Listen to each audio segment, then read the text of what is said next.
Election ചാനലിലേക്ക് എല്ലാ പ്രേക്ഷകർക്കും വീണ്ടും സ്വാഗതം.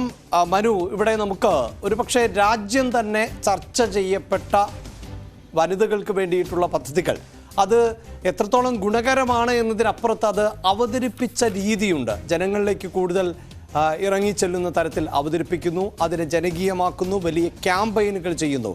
അത്തരം പ്രധാനപ്പെട്ട പദ്ധതികളിൽ ഒരുപക്ഷെ ഏറ്റവും ജനകീയമായ പദ്ധതികൾ ആണ് ഇപ്പോൾ പ്രേക്ഷകർ വീഡിയോ വാളിൽ സൂചിപ്പിച്ചിട്ടുള്ള പദ്ധതികൾ. അത് സുകന്യ സമൃദ്ധി യോജന, ഉജ്ജ്വല യോജന, സ്വച്ഛ് ഭാരത്. ഈ മൂന്ന് പദ്ധതികൾ സ്ത്രീകളിൽ തന്നെ കേന്ദ്രീകരിച്ച പദ്ധതികളായിരുന്നു. സുകന്യ സമൃദ്ധി യോജന എന്നത് പെൺകുട്ടികൾ ജനിച്ചാൽ ആ വർഷം മുതൽ അക്കൗണ്ട് ആരംഭിച്ച് ആ പെൺകുട്ടിക്ക് പ്രായപൂർത്തിയാകുമ്പോൾ അച്ഛന് അല്ലെങ്കിൽ അമ്മയ്ക്ക് അല്ലെങ്കിൽ ആരാണോ പണം നിക്ഷേപിച്ചത് അവരുടെ കൈകളിലേക്ക് വലിയ തോതിൽ പണം എത്തുന്ന, പലിശ സഹിതം എത്തുന്ന ഒരു പദ്ധതി. ഉജ്ജ്വല യോജന നമുക്കറിയാം, അതായത് സാമ്പത്തികമായി അടക്കം പിന്നിൽ നിൽക്കുന്ന കുടുംബങ്ങൾക്കാണ് ഇത് എങ്കിൽ പോലും ഇപ്പോൾ ഗ്യാസ് കണക്ഷനെല്ലാം സ്ത്രീകളുടെ പേരിലാണ്, റേഷൻ കാർഡുകൾ അടക്കം സ്ത്രീകളുടെയൊക്കെ പേരിലാണ്. അതുകൊണ്ട് തന്നെ നേരിട്ട് അടുക്കളയിലേക്ക് എത്തുന്ന ഗ്യാസ് സൗജന്യമായി അടക്കം എത്തുന്ന സാഹചര്യമുണ്ടാകുന്നു. മറ്റൊന്ന് സ്വച്ഛ് ഭാരത് ആണ്. അത് കേരളത്തിലടക്കം വലിയ തോതിൽ, മനു എനിക്ക് തോന്നുന്നു വലിയ തോതിലൊക്കെ കളിയാക്കലുകൾ, അതായത് ഈ പെട്രോളിൻ്റെയും ഡീസലിൻ്റെയും വില വർദ്ധിപ്പിക്കുമ്പോൾ അത് ഉത്തരേന്ത്യയിൽ കക്കൂസ് പണിയാനാണ് എന്നൊക്കെ പറഞ്ഞ് സമൂഹ മാധ്യമങ്ങളിലടക്കം വലിയ ട്രോളായിരുന്നു. പക്ഷേ ഉത്തരേന്ത്യയിൽ ജോലി ചെയ്തിട്ടുള്ള മാധ്യമപ്രവർത്തകർക്ക് അല്ലെങ്കിൽ മറ്റു മലയാളികൾക്കൊക്കെ ഈ ശൗചാലയങ്ങൾ എന്നത് എത്രത്തോളം പ്രധാനപ്പെട്ടതാണ് എന്നത് അറിയാൻ സാധിക്കും. അപ്പോൾ അതിനെയൊക്കെ ഒരു ക്യാമ്പയിനാക്കി മാറ്റാനും ചർച്ചാ വിഷയമാക്കി മാറ്റാനും BJPക്ക് സാധിച്ചില്ലേ? അതെ, ഈ നമ്മുടെ ഈ വെളിയിട വിസർജന വിമുക്ത പ്രദേശങ്ങൾ നമ്മുടെ രാജ്യം അത് മാറേണ്ട കാലം അതിക്രമിച്ചു. കാരണം ഇന്ന് നമുക്ക് വിദേശ രാജ്യങ്ങളിലൊക്കെ നമുക്ക് ഇങ്ങനെ ഒരു രാജ്യം വെളിയിട വിസർജനം നടത്തുന്നു എന്നൊക്കെ പറഞ്ഞാൽ ആളുകൾ മൂക്കത്ത് വിരൽ വയ്ക്കുന്നൊരു സാഹചര്യമാണ്. അപ്പോൾ നമുക്ക് കേരളത്തിലൊക്കെ അത് ഏറെക്കുറെ അവസാനിച്ചു എന്നാണ് നമുക്ക് മനസ്സിലാകുന്നത്. അതേസമയം ഇപ്പോൾ ഉത്തരേന്ത്യയിൽ പലയിടങ്ങളിലും അത് പണ്ടൊക്കെ ഉണ്ടായിരുന്നു എങ്കിലും ഇപ്പോൾ അവിടെ വലിയ തോതിൽ ലക്ഷക്കണക്കിന് വീടുകൾ ഈ ശൗചാലയങ്ങൾ എത്തുന്നു.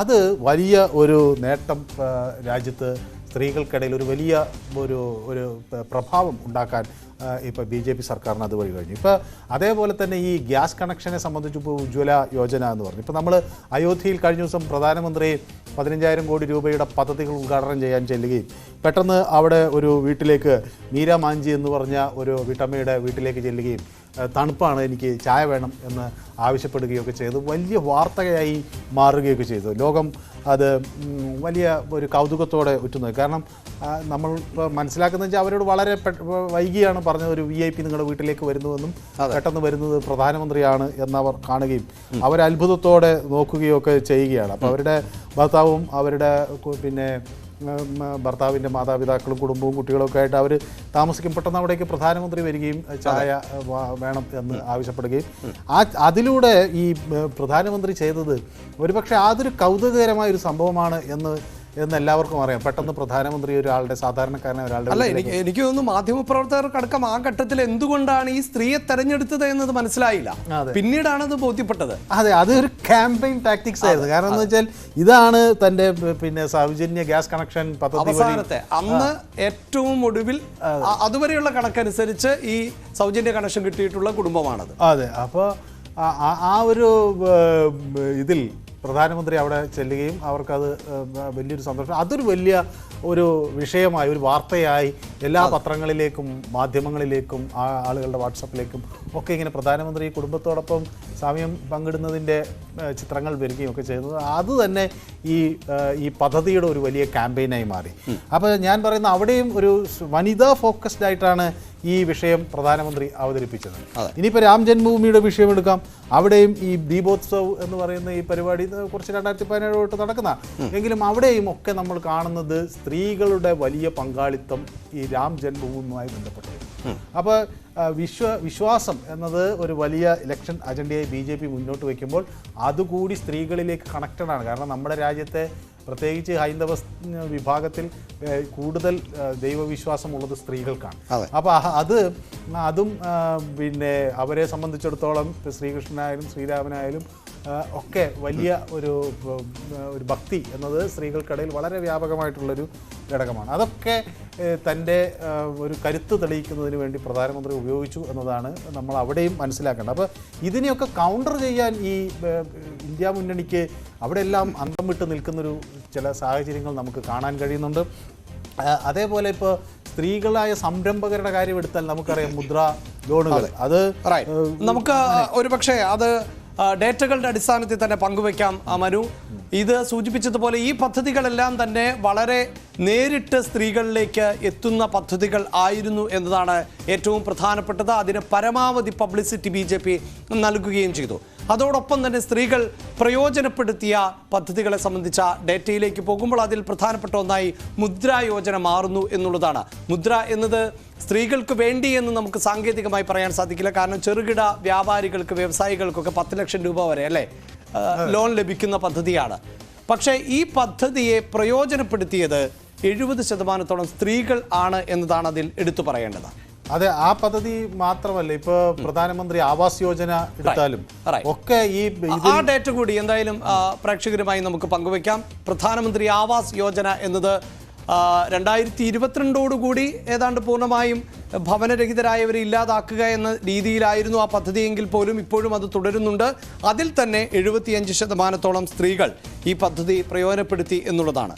മനു, ഈ രണ്ട് ഡേറ്റകൾ, രണ്ട് പ്രധാനപ്പെട്ട സംഭവങ്ങൾ. അതുപോലെ തന്നെയാണ് ഇപ്പൊ സ്ത്രീ ശക്തി കേന്ദ്രങ്ങൾ, അതുപോലെ ബേട്ടി ബച്ചാവോ ബേട്ടി പഠാവോ, അതുപോലെ മഹിളാ ശക്തി കേന്ദ്ര എന്ന തരത്തിൽ ഇപ്പോൾ ആക്രമിക്കപ്പെട്ട സ്ത്രീകൾക്കെതിരെ ഉള്ള പ്രശ്നം. അപ്പം നമ്മുടെ നാട്ടിൽ ഇപ്പോഴും നമ്മൾ ഇതൊക്കെ പറയുമ്പോഴും ഒരു വലിയ കാര്യം നമ്മൾ മനസ്സിലാക്കേണ്ടത് സ്ത്രീകൾക്കെതിരെയുള്ള ആക്രമണങ്ങളുടെ എണ്ണം കൂടി വരുന്നു എന്നത് തന്നെയാണ്. 2021 ഒരു കണക്ക് ഞാൻ നോക്കിയപ്പോൾ 4,05,000-ലധികം അറ്റാക്കുകളാണ് സ്ത്രീകൾക്ക് നേരെ നടന്നിരിക്കുന്നത്. അതിൽ ഏതാണ്ട് 32,000-ഓളം കേസുകൾ ബലാത്സംഗവുമായി ബന്ധപ്പെട്ടതാണ്. അത് ഈ ക്രൈം റെക്കോർഡ്സ് ബ്യൂറോയുടെ കണക്കുകളാണെങ്കിൽ പല കണക്കുകളും പുറത്തു വരണം എന്നുകൂടിയില്ല. ഇതിപ്പോൾ ഡേറ്റകളുടെ അടിസ്ഥാനത്തിൽ നമുക്ക് പറയാം ഇതിലും കൂടുതലായിരിക്കാം. പക്ഷേ ഇപ്പൊ നമുക്ക് എനിക്ക് തോന്നുന്നത് ഇതിന്റെ ഒരു വർധനവ് കാണുന്ന ഒരു സാഹചര്യത്തിൽ, അത് എൻ്റെ ഒരു വ്യക്തിപരമായ ഒരു കാഴ്ചപ്പാടായിരിക്കാം, പലതും റിപ്പോർട്ട് ചെയ്യപ്പെട്ടു തുടങ്ങുന്നതാണ് ഈ വർധനവിന്റെ ഒരു കാരണമായി. അത് യാഥാർത്ഥ്യമാണ്. അതിലെടുത്ത് പറയേണ്ടത് മനു, എനിക്ക് തോന്നുന്നു ഈ ക്രൈം റെക്കോർഡ്സ് ബ്യൂറോയുടെ കണക്കുകൾ വരുമ്പോൾ ഈ ഏറ്റവും കൂടുതൽ ക്രൈംസ് നടക്കുന്ന സംസ്ഥാനം കേരളമായിരിക്കും, അല്ലെങ്കിൽ ഏറ്റവും കൂടുതൽ സ്ത്രീകൾ ആക്രമിക്കപ്പെടുന്ന സംസ്ഥാനം കേരളമായിരിക്കും. പക്ഷേ യഥാർത്ഥത്തിൽ അങ്ങനെയല്ല. കേരളത്തിൽ നടക്കുന്ന മിക്കവാറും ആക്രമണങ്ങളെല്ലാം തന്നെ അതിപ്പോൾ ചെറിയ സംഭവങ്ങളാണെങ്കിൽ പോലും പോലീസ് സ്റ്റേഷനിൽ എത്തുക, പരാതി നൽകുക എന്നതുകൊണ്ട് ഡേറ്റ ഉണ്ടാകും. മറ്റു പല സംസ്ഥാനങ്ങളിലും അത് ഉണ്ടാകാറില്ല എന്നത് അതിപ്പോൾ മാറിയിരിക്കുന്നു. ഇപ്പൊ കഴിഞ്ഞ 6 വർഷത്തിനകം 27% വർധനവാണ് ഈ സ്ത്രീകൾക്കെതിരെയുള്ള അതിക്രമത്തിൽ ഉണ്ടായിരിക്കുന്നത്. അപ്പോൾ 2016 അത് 3 ലക്ഷത്തിൽ നിന്നാണ് ഇപ്പോൾ നമുക്ക് 2021 ആകുമ്പോഴേക്കും അത് 4 ലക്ഷമായിരുന്നു. അപ്പോൾ ഏതാണ്ട് ഇപ്പൊ സ്ത്രീകൾക്കെതിരെയുള്ള അതിക്രമം നടന്നിരുന്നു, പലപ്പോഴും അത് റിപ്പോർട്ട് ചെയ്യപ്പെട്ടില്ല. അപ്പോൾ ഇത് പ്രത്യേകിച്ച് ഈ ഗാർഹിക പീഡനം പോലുള്ള വിഷയങ്ങളെല്ലാം സ്ത്രീകൾ സഹിക്കുന്ന ഒരു സാഹചര്യമായിരുന്നു. അതെല്ലാം പുറത്തേക്ക് വരുന്നു എന്നത് നമുക്ക് കാണാൻ കഴിയും.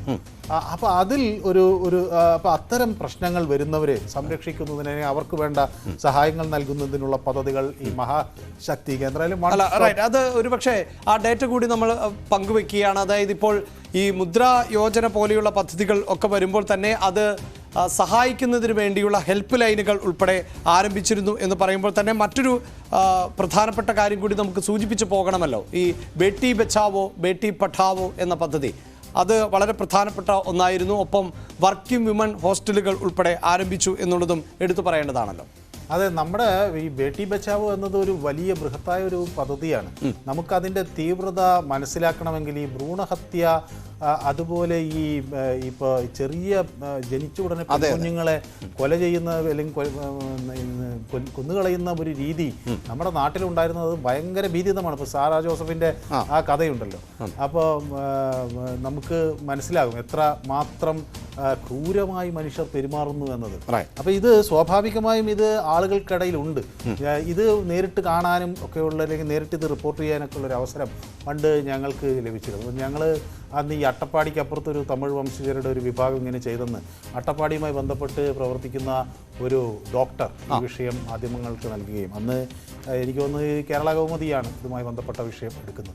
അപ്പോൾ ആ സംഘത്തോടൊപ്പം പോകാനും ആളുകളെ ഇത് കാണാം. അപ്പോൾ ആളുകൾ ഈ നെൽമണി ഇട്ടുകൊടുത്ത് കുട്ടിയെ കൊല്ലുക, അങ്ങനെ ഒരു ചെറിയ പെൺകുഞ്ഞ് ജനിക്കുമ്പോൾ അതിനെ കൊല്ലാൻ എന്തൊക്കെ തന്ത്രങ്ങളാണ് ആളുകൾ ഉപയോഗിക്കുന്നതെന്ന് നമ്മൾ ചിലപ്പോൾ അത്ഭുതത്തോടെ നോക്കിപ്പോൾ. ഇതൊന്നും വളരെ പണ്ട് നടന്നതല്ല, ഈ എന്ന് വെച്ചാൽ നമ്മുടെയൊക്കെ ലൈഫ് ടൈമിൽ തന്നെ നടന്നിട്ടുണ്ട്. അപ്പോൾ അവിടെ നിന്നൊക്കെയാണ് ഈ വലിയ ആശയം ബേട്ടി ബച്ചാവോ, പെൺകുട്ടിയെ അത് ജനിച്ച ഉടനെ കൊന്നുകളയേണ്ട ഒന്നോ അല്ല എന്ന് മനസ്സിലാക്കുകയും അല്ലെങ്കിൽ അവരെ ഭ്രൂണത്തിൽ തന്നെ ഹത്യ നടത്തി കൊല ഇല്ലാതാക്കുകയും ചെയ്യേണ്ട ഒന്നല്ല.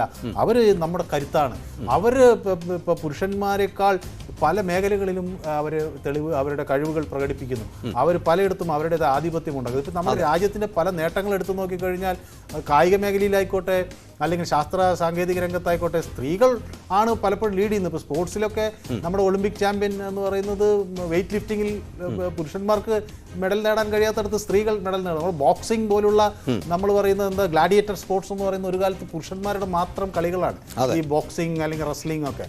നമുക്കിന്ന് ബോക്സിംഗ് റെസ്ലിംഗ് എന്നൊക്കെ കേൾക്കുമ്പോൾ ഓർമ്മ വരുന്നത് ലവ്ലീന ബോർഗോഹെയ്നോ അല്ലെങ്കിൽ സാക്ഷി മാലിക്കിനെയാണ്. ഒരു പുരുഷൻ അല്ലെങ്കിൽ വെയ്റ്റ് ലിഫ്റ്റിംഗ് എന്ന് പറയുമ്പോൾ നമുക്ക് റാണി തൊട്ട് അല്ലെങ്കിൽ കർണമല്ലേശ്വരിയെ പോലുള്ള പേരുകളൊക്കെ നമ്മളെ ഇതുപോലുള്ള അതായത് പുരുഷന്മാരുടെ മേഖല എന്നൊക്കെ ആളുകൾ വിചാരിച്ച് ഇരുന്ന സ്ഥലത്തൊക്കെ സത്യത്തിൽ ആധിപത്യം സ്ത്രീകൾക്കാണ് എന്നതുകൂടി നമ്മൾ ശ്രദ്ധിക്കും. അതിപ്പോൾ ഈ സഞ്ജു സാംസണും ശ്രീശാന്തും ഒക്കെ മലയാളികൾക്ക് പ്രിയപ്പെട്ട താരമാണ് എങ്കിൽ ഇപ്പോൾ അവർക്ക് ഏറ്റവും പ്രിയപ്പെട്ട താരം മിന്നുമണിയാണ്. മിന്നുമണി നാളെ പ്രധാനമന്ത്രിക്കൊപ്പം മിന്നുമണി ഇത് പങ്കെടുക്കാനും പോവുകയാണ്. അപ്പം സ്വാഭാവികമായും ഇതുപോലുള്ള സ്ത്രീകൾ ശാസ്ത്രം മുതൽ സ്പോർട്സ് വരെ അവരുടെ പ്രാതിനിധ്യം ശക്തമായി ഉയർത്തുന്നു എന്നത് ഇപ്പോൾ ബ്രിജ്ഭൂഷണെതിരെ സ്ത്രീകൾ നടത്തിയ സമരം ഈ രാജ്യം ലോകം വളരെ ഗൗരവതരമായി ഉറ്റുനോക്കുകയാണ്. ഈ മാടമ്പിത്തരത്തിനൊക്കെ മറുപടി തങ്ങൾക്ക് പ്രതിഷേധത്തിലൂടെ തെളിയിക്കാൻ കഴിയുമെന്ന ഒരു പെൺകരുത്ത് തന്നെയാണ് അവിടെ തെളിഞ്ഞു വന്നത്. ഒടുവിൽ അയാൾക്ക് ഇത് മാറിപ്പോകേണ്ടി വന്നു. ഈ കായിക മേഖലയൊക്കെ ഇങ്ങനെ ആളുകൾക്ക് പിടിച്ചു വെക്കാം എന്നിടത്തു നിന്നൊക്കെ അത് മേരി കോം ആയിക്കോട്ടെ അല്ലെങ്കിൽ ഇതുപോലുള്ള എന്തിനാ നമ്മുടെ പി ടി ഉഷ പോലും ഈ പെൺകരുത്തിൻ്റെയൊക്കെ ഒരു പ്രതീകമായി നമ്മൾ കണ്ടതാണ്. അപ്പോൾ അവരൊക്കെ ഈ സ്ത്രീകൾ എന്നിപ്പോൾ നമുക്ക് കേരളത്തിലെ ഒരു പ്രധാന കായിക താരമെന്ന് പറയുമ്പോൾ പെട്ടെന്ന് ഓർമ്മ വരുന്ന അഞ്ജു ബോബി ജോർജോ പി ടി ഉഷയോ ഒക്കെ ആയിരിക്കും. പുരുഷന്മാരെയൊക്കെ ഒരു പക്ഷേ ശ്രീജേഷൊക്കെ ഓർമ്മിച്ചാൽ എന്നാലും ഞാൻ പറയുന്നത് പുരുഷന്മാരുടെ പേരിനേക്കാൾ ആളുകളുടെ കായിക ലോകത്തിൻ്റെ പ്രതീകം എന്ന് നമ്മൾ പറയുന്നത് സ്ത്രീകളെയാണ്. ഇപ്പോൾ ശാസ്ത്ര സാഹിത്യ രംഗത്തായാലും ഇപ്പോൾ ഏത് മേഖലയിലായിക്കോട്ടെ നമ്മുടെ മിസൈൽ വുമൺ ഒക്കെ അങ്ങനെയുണ്ടല്ലോ പേരുകൾ. അപ്പോൾ ഇതുപോലെ സ്ത്രീകളുടെ ഒരു വലിയ മാറ്റത്തിന് ഈ രാജ്യത്തിൻ്റെ പലവിധ പദ്ധതി. അപ്പോൾ ഇനിയിപ്പോൾ ഓൺട്രപ്രണർഷിപ്പ് അല്ലെങ്കിൽ സംരംഭകത്വത്തിലേക്ക് സ്ത്രീകൾ വരുന്നു എന്നതാണ് ഈ സർക്കാരിന് ഈ മുദ്രാ ലോൺ വഴി അവർക്ക്. അതുകൊണ്ട് തന്നെയാണ് അവർക്ക് വേണ്ടി പ്രത്യേകമായ വനിതാ ഹെൽപ്പ് ലൈൻ ഈ സംവിധാനത്തിൽ, അതായത് മുദ്രാ യോജനയുമായി ബന്ധപ്പെട്ട് വനിതകൾക്ക് പ്രത്യേകമായി ഹെൽപ്പ് ലൈൻ അടക്കം ആരംഭിക്കുന്ന ഒരു സാഹചര്യം ഉണ്ടാകുന്നു. അതോടൊപ്പം മഹിളാ ശക്തി കേന്ദ്രങ്ങൾ, വൺ സ്റ്റോപ്പ് സെന്ററുകൾ, അങ്ങനെ പല പദ്ധതികളും കേന്ദ്ര സർക്കാർ സ്ത്രീകൾക്ക് വേണ്ടി അവതരിപ്പിക്കുകയും അതിന് കൂടുതൽ പ്രാധാന്യം നൽകുകയും ചെയ്യുന്നുണ്ട്. മനു, അതെ, ഈ പ്രധാനമന്ത്രി മാതൃവന്ദൻ യോജന ഇത് ഒരു കേന്ദ്ര സർക്കാരിൻ്റെ ഒരു പദ്ധതിയാണ്. അപ്പോൾ അതുപോലുള്ള ഈ അമ്മമാർ അല്ലെങ്കിൽ ലാക്ടേറ്റിംഗ് മദേഴ്സ് എന്ന് നമ്മൾ പറയുന്ന മുലയൂട്ടുന്ന അമ്മമാർ, അവരുടെ അവർക്ക് വേണ്ടിയുള്ള സഹായങ്ങൾ, ഇതൊക്കെ ഒരു നാടിൻ്റെ വെൽഫെയർ സ്കീം എന്ന നിലയിൽ വയ്ക്കുന്നതാണ്. നമ്മുടെ സംസ്ഥാന സർക്കാരും ഇത്തരം ഒട്ടനവധി പദ്ധതികൾ നടത്തുന്നുണ്ട്. പക്ഷേ ഈ സാമ്പത്തിക പരാധീനത പലപ്പോഴും അവരെ പിടിച്ചുലയ്ക്കുന്നു എന്നതാണ് നമുക്ക് അതിൽ നിന്ന് മനസ്സിലാകുന്നത്. അതേസമയം കേന്ദ്ര സർക്കാരിൻ്റെ പലയിടങ്ങളിലും ഈ പദ്ധതികൾ ഫലപ്രദമായി നടത്താൻ അവിടെ BJP ഭരിക്കുന്ന സംസ്ഥാനങ്ങളിൽ അവർക്ക് കഴിയുന്നു എന്നതാണ് BJP ഈ വിഷയത്തിൽ കൂടുതലായി സ്ത്രീ വോട്ടിലേക്ക് കാര്യങ്ങൾ നീക്കുന്നു എന്നതിൻ്റെ സൂചനയായി നമ്മൾ മനസ്സിലാക്കും. തീർച്ചയായും ഇലക്ഷൻ ചാനൽ ചർച്ച ചെയ്തുകൊണ്ടിരിക്കുന്നത് സ്ത്രീ വോട്ടർമാരെ എങ്ങനെയാണ് BJP സമീപിക്കുന്നത് അല്ലെങ്കിൽ നരേന്ദ്രമോദി ഉൾപ്പെടെ സമീപിക്കുന്നത്.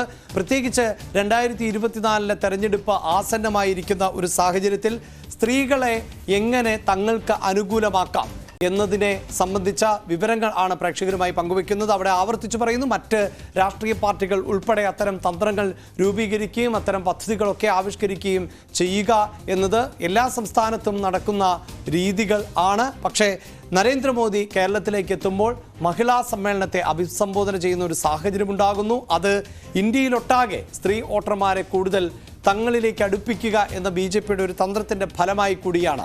അതോടൊപ്പം എടുത്തു പറയേണ്ട ഒന്ന് തന്നെയാണ്, വനിതാ സംവരണ ബിൽ എന്നുള്ളത്. അത് ഈ തെരഞ്ഞെടുപ്പ് വർഷത്തെ മുന്നിൽ കണ്ടുകൊണ്ട് തന്നെ BJP കൂടുതൽ ഏതാണ്ട് വർഷങ്ങളോളമായി ഫ്രീസറിൽ ഇരുന്ന ഒന്നിനെ പൊടിതട്ടിയെടുക്കുകയും വളരെ പെട്ടെന്നത് പാസ്സാക്കുന്ന സാഹചര്യവും ഉണ്ടാകുന്നു. ഇനി വിവിധ സംസ്ഥാനങ്ങളിലേക്കടക്കം എത്തുമ്പോൾ ഒരു സംസ്ഥാനവും ഇതിന് എതിര് നിൽക്കാൻ സാധിക്കില്ല. ഒരു സംസ്ഥാനത്തിനും ഇതിനോട് എതിർപ്പറിയിക്കാൻ സാധിക്കില്ല. അല്ല, മുമ്പ് ഇത്തരം ഒരു ബില്ല് പാർലമെന്റിൽ വരുമ്പോൾ അതിനെതിരെ പല ആളുകളും ശക്തമായി രംഗത്ത് വന്നിരുന്നു. അതെ, ഇതൊക്കെ വന്നു കഴിഞ്ഞാൽ നിയമസഭയിലും ലോക്സഭയിലും ഒക്കെ വരുന്നത് ഏതെങ്കിലും പ്രമുഖരുടെ മക്കൾ മാത്രമായിരിക്കും എന്ന ആരോപണങ്ങൾ ഒക്കെ വലിയ ശക്തമായി ഉന്നയിച്ചു. പക്ഷേ ഇന്ന് ആ മനോഭാവമൊക്കെ മാറി. ഇന്ന് ആരുടെയെങ്കിലും മകളായി മാത്രം രാഷ്ട്രീയത്തിൽ വരാം എന്നതിനപ്പുറത്തേക്ക് സ്ത്രീകൾക്ക് സ്വന്തമായി കടന്നു വരാൻ കഴിയുന്നൊരു മേഖലയായി രാഷ്ട്രീയം മാറിയെന്ന് തെളിയിക്കാൻ ഒട്ടനവധി വനിതകൾക്ക് കഴിഞ്ഞിട്ടുണ്ട്. ചിലപ്പോൾ അവർ ചലച്ചിത്ര താരങ്ങളായോ കായിക താരങ്ങളായോ അല്ലെങ്കിൽ ശാസ്ത്രരംഗത്ത് പ്രവർത്തിച്ചവരൊക്കെ ആയി അവരുടെ കഴിവ് തെളിയിച്ചിട്ടായിരിക്കാം രാഷ്ട്രീയത്തിലേക്ക് വരുന്നത്. പക്ഷേ അങ്ങനെ മുമ്പ് ഒരു നേതാവിൻ്റെ മകൾ എന്ന നിലയിൽ മാത്രം രാഷ്ട്രീയത്തിൽ വന്നവരിൽ നിന്ന് വ്യത്യസ്തമായി സ്ത്രീകൾക്ക് അല്ലാതെ വരാൻ കഴിയും എന്ന ഒരു മൂഡ് ഈ രാജ്യത്ത് ഉണ്ട്. അപ്പോൾ ആ ഒരു സാന്ദർഭികമായ സാഹചര്യത്തിൽ കൂടിയാണ് ഇതിന് പൂർണ്ണ പിന്തുണയോടുകൂടി രാജ്യസഭയിലും ലോക്സഭയിലും ആകെ ഈ 2 വോട്ടിൻ്റെ ഒരു യോജിപ്പ് മാറ്റി നിർത്തിയാൽ ഈ വലിയ ശക്തിയായിട്ട് തന്നെ ആളുകൾ ഇതിനെ പിന്തുണയ്ക്കുന്നത്. നേരത്തെ ഇത്തരം വനിതാ സംവരണത്തെക്കുറിച്ചുള്ള ബില്ലുകൾ കീറിക്കളഞ്ഞ ഒരു നാട് കൂടിയാണ് നമ്മുടേത് എന്ന് ഓർക്കണം. നമ്മളിപ്പോൾ വിദ്വേഷത്തിൻ്റെ ഭാഗമായി ഇതിനോട് എതിർപ്പ് പ്രകടിപ്പിച്ചുകൊണ്ട് പലപ്പോഴും ഇത്തരം രേഖകളും ബില്ലുകളും ഒക്കെ കീറിക്കളയുന്നൊരു രീതിയുണ്ടല്ലോ. അതുപോലെ പ്രതിഷേധിച്ചത് കീറിക്കളഞ്ഞവരൊക്കെ ഇന്ന് അതിനെ ഒറ്റക്കെട്ടായി അംഗീകരിച്ച് അത് നടപ്പിലാക്കേണ്ട ഒരു സാഹചര്യമാണ്. അല്ലെങ്കിൽ വോട്ടർമാരെ അഭിമുഖീകരിക്കാൻ കഴിയില്ല എന്ന ഒരു സാഹചര്യമുണ്ട്. അപ്പോൾ ഇവിടെ BJP ഇത് അറിഞ്ഞ് ഒരു പൊടി മുന്നേ നീങ്ങി എന്നതാണ് നമ്മൾ മനസ്സിലാക്കേണ്ടത്. ഇവിടെയാണ് ഈ വിഷയം. കോൺഗ്രസ് ഇപ്പോൾ ഇതൊക്കെ തങ്ങൾ ആദ്യം ചെയ്തു, ഇന്ത്യ മുന്നണിയിലായാലും കോൺഗ്രസ് ഇതൊക്കെ തങ്ങൾ ആദ്യം ചെയ്തിട്ടുള്ള കാര്യങ്ങളാണ് എന്ന് വിശദീകരിക്കുമ്പോൾ പോലും ഇപ്പോൾ ഒരു സ്ത്രീകളുടെ വലിയ മുന്നേറ്റം നടത്താൻ തങ്ങൾക്ക് കഴിഞ്ഞു എന്നുള്ളൊരു ക്യാമ്പയിൻ നടത്താൻ BJPക്ക് ഇപ്പോൾ ഇന്ത്യ മുന്നണികൾക്ക് കഴിയുന്നു എന്നതാണ് ശ്രദ്ധേയമായ കാര്യം. റൈറ്റ്. അത് എടുത്തു പറയേണ്ടത് നമ്മൾ ഇന്നത്തെ ഇലക്ഷൻ ചാനൽ ആരംഭിച്ചത് സ്ത്രീ പ്രാതിനിധ്യം നമ്മുടെ ലോക്സഭയിൽ നമ്മുടെ പാർലമെൻറ്റിൽ എത്ര എന്നത് സംബന്ധിച്ചാണ്. അതേസമയം സ്ത്രീകൾ വോട്ട് ശതമാനം എത്ര എന്നത് സംബന്ധിച്ചാണ്. നമ്മൾ ഇലക്ഷൻ ചാനലിൻ്റെ അവസാന ഘട്ടത്തിലേക്ക് എത്തുമ്പോഴും ഈ 2023 നടന്ന തെരഞ്ഞെടുപ്പുകൾ പരിശോധിച്ചാൽ വളരെ റീസെൻ്റായി നടന്ന മധ്യപ്രദേശിലെയും രാജസ്ഥാനിലെയും ഛത്തീസ്ഗഡിലെയും എല്ലാം തെരഞ്ഞെടുപ്പുകൾ ഉൾപ്പെടെ പരിശോധിച്ചാൽ സ്ത്രീകളുടെ കരുത്ത് കൂടുതൽ വർദ്ധിക്കുന്നു ജനാധിപത്യ പ്രക്രിയയിൽ എന്നതാണ് എടുത്തു പറയേണ്ടത്. ഇപ്പോഴും സ്ത്രീകൾക്ക് 33% പോലും സംവരണം ഇല്ല എന്നുള്ളത് വസ്തുതയായി നിലനിൽക്കുമ്പോൾ തന്നെ തെരഞ്ഞെടുപ്പുകളിൽ അവർ എത്രത്തോളം നന്നായി പ്രകടനം നടത്തുന്നു എന്നുള്ളതാണ്. രാജസ്ഥാനിൽ 75% സ്ത്രീകൾ, മധ്യപ്രദേശിൽ 76%, ഛത്തീസ്ഗഡിൽ 76%, തെലങ്കാനയിൽ 71%, മിസോറാമിൽ ഞെട്ടിക്കുന്ന കണക്കാണ് 81%. അതായത് വോട്ടർമാരിൽ 81% വോട്ടർമാരും നിയമസഭാ തെരഞ്ഞെടുപ്പുകളിൽ വോട്ട് രേഖപ്പെടുത്തി എന്നുള്ളതാണ്. അതോടൊപ്പം തന്നെ കർണാടകത്തിൽ 72, ഹിമാചലിൽ 76 എന്ന ഡേറ്റകൾ കൂടിയുണ്ട്. ഇതിൽ നിന്നും നമുക്ക് വളരെ കൃത്യമായി വായിച്ചെടുക്കാൻ സാധിക്കുന്നുണ്ട് മനു, സ്ത്രീകൾ എത്രത്തോളം ജനാധിപത്യ ബോധം ഉള്ളവരായി നമ്മുടെ രാജ്യത്ത് മാറിയിരിക്കുന്നു. അത് ഉത്തരേന്ത്യയിലാകട്ടെ ദക്ഷിണേന്ത്യയിലാകട്ടെ വടക്കുകിഴക്കൻ സംസ്ഥാനങ്ങളിൽ. മധ്യപ്രദേശിൻ്റെയൊക്കെ ഈ വോട്ടിംഗ് പാറ്റേൺ എടുത്തു നോക്കിയപ്പോൾ അതിൽ നിന്ന് വളരെ ആഴത്തിലുള്ള പഠനങ്ങളിൽ നിന്ന് വ്യക്തം മധ്യപ്രദേശിൽ ഏതാണ്ട് 32 സെഗ്മെന്റുകളിൽ അവിടുത്തെ നിർണായക ശക്തി എന്ന് പറയുന്നത് വനിതാ വോട്ടർമാരായിരുന്നു എന്നാണ് കണക്കുകൾ വ്യക്തമാക്കുന്നത്.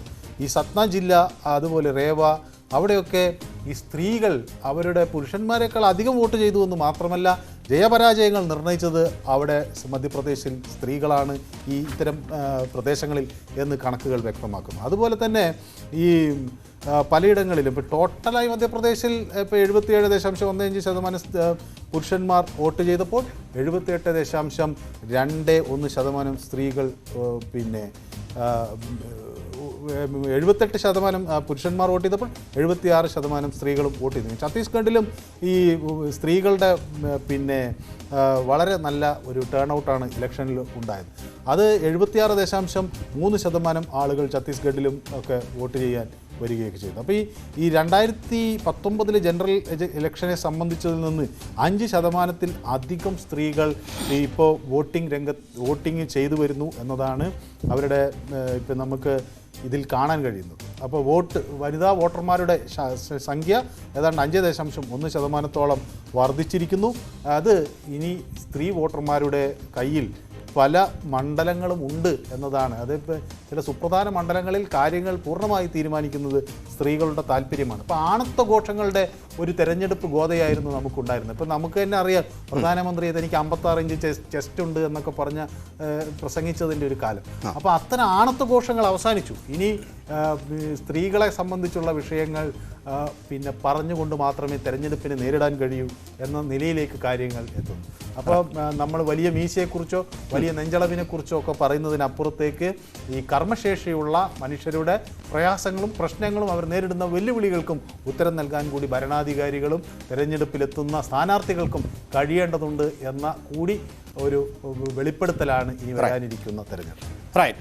2014 നൊബേൽ സമ്മാനം, സമാധാനത്തിനുള്ള നൊബേൽ സമ്മാനത്തിന് ഒട്ടേറെ സവിശേഷതകൾ ഉണ്ടായിരുന്നു.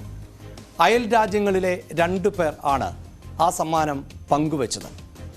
ഒരേ ദിവസം സ്വാതന്ത്ര്യം ലഭിച്ച 2 രാജ്യങ്ങളിലെ പ്രതിനിധികൾ ആയിരുന്നു അവർ. ഒന്ന് കൈലാഷ് സത്യാർത്ഥിയും മറ്റൊന്ന് മലാല യൂസഫ്സായും. ഇന്ത്യയുടെയും പാകിസ്ഥാനിലെയും 2 വ്യക്തികൾ. ഇവർ 2 പേരും പ്രവർത്തിച്ചത് വിദ്യാഭ്യാസത്തിന് വേണ്ടിയായിരുന്നു.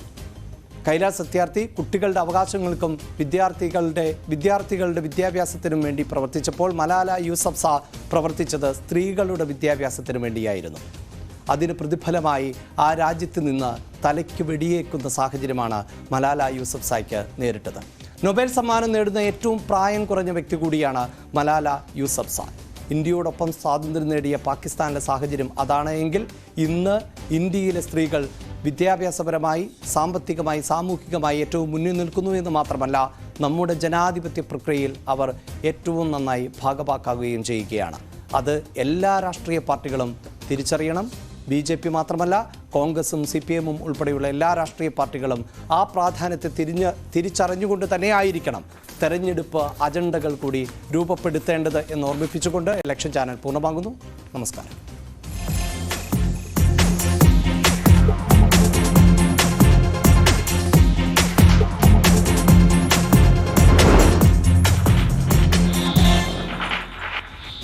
ഈ പരിപാടി സംഘടനയായ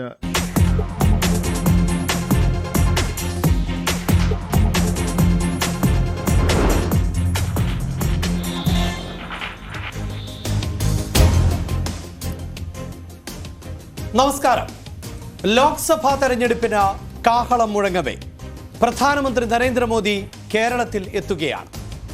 തൃശൂരിൽ എത്തുന്ന പ്രധാനമന്ത്രി തേക്കിൻകാട് മൈതാനം ചുറ്റിയുള്ള റോഡ് ഷോയ്ക്ക് ശേഷം മഹിളാ സമ്മേളനത്തിൽ സംസാരിക്കും.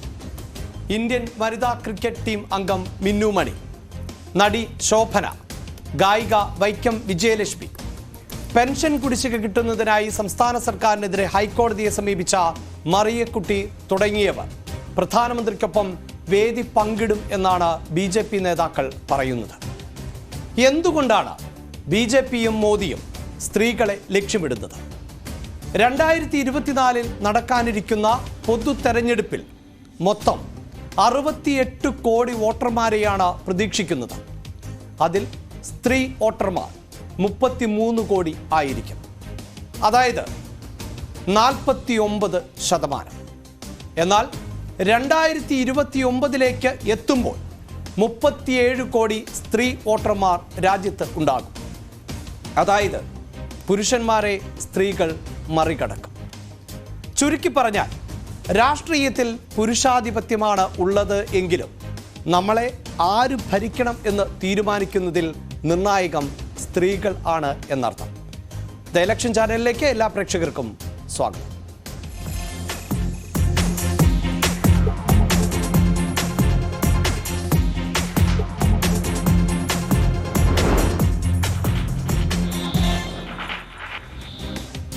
ഇലക്ഷൻ ചാനലിൽ ഇന്ന് എന്നോടൊപ്പം ചേരുന്നത് പൊളിറ്റിക്കൽ ഡെസ്കിൽ നിന്നും തെരഞ്ഞെടുപ്പ് വിശകലന വിദഗ്ധൻ മനു ഭരത്താണ്.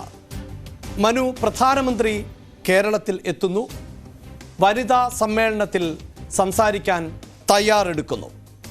കേരളത്തിൽ മാത്രമല്ല, ഇന്ത്യയിലെ തന്നെ വലിയൊരു ശതമാനം സ്ത്രീ വോട്ടർമാരെ സ്വാധീനിക്കാൻ ശേഷിയുള്ള അവരെ പോളിംഗ് ബൂത്തിലേക്ക് എത്തിക്കാനും അവരുടെ വോട്ട് BJPക്ക് അനുകൂലമാക്കാനും സാധിക്കുന്ന നേതാവാണ് പ്രധാനമന്ത്രി. പക്ഷേ അതിനൊക്കെ അപ്പുറത്ത് BJP മുന്നോട്ട് വയ്ക്കുന്ന ചില തന്ത്രങ്ങളുണ്ട്. അതായത് തെരഞ്ഞെടുപ്പ് തന്ത്രം എന്ന് തന്നെ നമുക്ക് വളരെ കൃത്യമായി പറയാൻ സാധിക്കും. അതായത് ഇന്ത്യയിലെ വോട്ടർമാർ അനുകൂലമായി ചിന്തിച്ചാൽ ഭരണം കൈകളിൽ ഒതുക്കാൻ സാധിക്കുമെന്ന ആ തന്ത്രം. അതെ, ബേസിക്കലി അഭിലാഷ്, നമ്മൾ മനസ്സിലാക്കേണ്ട ഒരു കാര്യം, നമ്മുടെ ആദ്യത്തെ ഇലക്ഷൻ നടക്കുന്നൊരു ഘട്ടത്തിൽ വലിയൊരു പ്രതിസന്ധിയായിരുന്നു അന്ന് ഇലക്ഷൻ കമ്മീഷൻ ഉണ്ടായിരുന്നത്. കാരണം മുഖപടം മാറ്റാത്ത സ്ത്രീകൾ, ഭർത്താവിൻ്റെ പേര് പറയാത്ത സ്ത്രീകൾ, അവിടെ നിന്നൊക്കെ ഇന്ത്യൻ വനിതകൾ ബഹുദൂരം മുന്നോട്ട് വന്നിരിക്കുന്നു. ഇന്ന് തെരഞ്ഞെടുപ്പിൽ ഒരു സുപ്രധാന പങ്ക് അവർ വഹിക്കുന്നു എന്നതാണ്. അതായത് വോട്ടിങ്ങിൽ ആര് ജയിക്കണം എന്ന് തീരുമാനിക്കുന്നതിലൊക്കെ വളരെ നിർണായകമായ പങ്ക് സ്ത്രീകൾ വഹിക്കുന്നു എന്നൊരു സാഹചര്യത്തിലേക്ക് നമ്മൾ എത്തിയിരിക്കുന്നു. ഇപ്പോൾ കഴിഞ്ഞ 5 തെരഞ്ഞെടുപ്പുകളിൽ, കഴിഞ്ഞ 5 സംസ്ഥാനങ്ങളിൽ നടന്ന തെരഞ്ഞെടുപ്പുകളിൽ അത് വളരെ പ്രകടമാകുകയും ചെയ്തു. സ്ത്രീകൾക്ക് നിർണായക ശക്തിയുള്ള സ്ഥലങ്ങളിലെ വോട്ടിംഗ് എങ്ങനെ എന്നതിനെ സംബന്ധിച്ച് പഠനങ്ങൾ നടക്കുകയും ഒക്കെ ചെയ്തിട്ടുണ്ട്. സ്ത്രീകൾക്കിടയിൽ വിദ്യാഭ്യാസം വർദ്ധിക്കുന്നു, അവർക്കിടയിൽ കൂടുതൽ ഓൺട്രപ്രണേഴ്സ്, സംരംഭകർ വരുന്നു, പ്രൊഫഷണലുകൾ എത്തുന്നു. അതുപോലെ അവർക്ക് സ്വന്തമായി തീരുമാനങ്ങൾ എടുക്കാൻ കഴിയുന്ന ഒരു ശേഷി ഇന്ത്യയിൽ വർദ്ധിക്കുന്നു. ഒരു ഗ്രാമത്തലവൻ്റെ വാക്ക് കേട്ട് സ്ത്രീകൾ വോട്ട് ചെയ്യുന്നതിനപ്പുറത്തേക്ക്, ഏതെങ്കിലും ഒരു സാമുദായിക നേതാവിൻ്റെ വാക്ക് കേട്ട് സ്ത്രീകൾ വോട്ട് ചെയ്യുന്നതിന് അപ്പുറത്തേക്ക് അവർക്ക് അവരുടേതായ ആവശ്യങ്ങൾ ഉണ്ട് എന്ന് മനസ്സിലാക്കുകയും ആ ആവശ്യങ്ങൾ പൂർത്തീകരിക്കാൻ സർക്കാരിൻ്റെ മാനിഫെസ്റ്റോയിൽ എന്തുണ്ട് എന്ന് ചെയ്യുകയും അങ്ങനെ തങ്ങൾക്ക് അനുകൂലമായ ഒരു സർക്കാർ ഉണ്ടാകണമെന്ന് ആഗ്രഹിക്കുകയും ചെയ്യുന്ന സ്ത്രീകൾ എണ്ണം ഇന്ന് ബഹുഭൂരിപക്ഷം. കുറച്ചുകൂടി പറഞ്ഞാൽ ഒരു പക്ഷേ ഭർത്താക്കന്മാർ പോലും ചിന്തിക്കേണ്ടതില്ല, അല്ലെങ്കിൽ അച്ഛനും അമ്മയും പോലും മക്കളുടെ വോട്ട് ആർക്ക് എന്ന് ചിന്തിക്കേണ്ടതില്ല. ആ തരത്തിലേക്ക് സ്ത്രീകൾ മാറിയിട്ടുണ്ട്. അതെ, കാരണം നമ്മൾ തെരഞ്ഞെടുപ്പ് പ്രക്രിയയിൽ പങ്കെടുക്കുന്നവരുടെ എണ്ണം നേരത്തെ നമുക്കറിയാം. 57 ഏതാണ്ട് 22 സ്ത്രീകളാണ് അന്ന് ലോക്സഭാ തെരഞ്ഞെടുപ്പിൽ 543 സീറ്റിൽ നിന്ന് മൊത്തത്തിൽ ജയിച്ചു. അന്ന് 494 സീറ്റുകളായിരുന്നു. ഏതായാലും ആ 494 സീറ്റിൽ 22 ഇടത്ത് മാത്രമേ സ്ത്രീകൾക്ക് ജയിക്കാൻ കഴിഞ്ഞുള്ളൂ. അന്ന് വെച്ചാൽ അത് ഈ ടോട്ടൽ കണ്ടസ്റ്റൻസിൻ്റെ ആവറേജ് പോലും 3.77% പക്ഷേ ആ സാഹചര്യം മാറി 2014 ആകുമ്പോഴേക്കും അത് 61 2019 എക്കാലത്തെയും കൂടുതൽ വനിതാ പ്രാതിനിധ്യം പാർലമെന്റിൽ വരുന്നു, 14% അത് കടക്കുന്നു. അപ്പം ഞാൻ സ്വാഭാവികമായി പറഞ്ഞു വന്നത് സ്ത്രീകളുടെ പങ്കാളിത്തം വരുന്നു. ഇനിയിപ്പോൾ നമുക്ക് മുന്നിൽ ഈ വനിതാ റിസർവേഷൻ ബില്ല് കൂടി വരികയാണ്.